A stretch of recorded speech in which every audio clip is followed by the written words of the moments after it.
Scientific explanation of मकाफात अमल है कि हम इसे कॉज एंड इफेक्ट से बताते हैं। कॉज एंड इफेक्ट से मुराद ये है कि बज़ाहिर हमें ऐसा मालूम हो रहा होता है कि उसकी शादी हो गई है, उसके बच्चे हो गए हैं, उसके पास स्टेटस आ गया है, उसके पास कामयाबियां हो गई हैं, वो बहुत खुश है।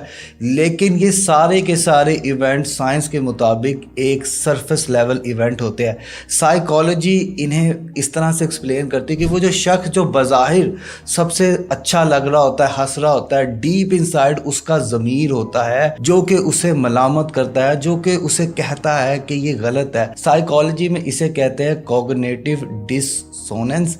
से मुराद ये है कि एक अंदर से मुसलसल आवाज़ उठती है कि ये सच नहीं है, तूने किसी के साथ गलत किया है, तेरे साथ भी गलत होगा, तूने किसी को धोखा दिया है, तुझे भी धोखा दिया जाएगा, तूने छोड़ा है, तुझे भी छोड़ा जाएगा, तूने किसी को जलील और रुसवा किया है, तुझे भी जलील और रुसवा किया जाएगा। लेकिन इंसानी माइंड है वो कहता है कुछ नहीं होता, चुप कर जा, सब कुछ ठीक है, देख किसी को पता ही नहीं चला, देख तेरी कितनी इज्जत है, देख तेरे पास कितनी पावर है। लेकिन डीप इनसाइड आपका ज़मीर आपकी छतरोल कर रहा होता कि यार नहीं, मैंने ज्यादती की है।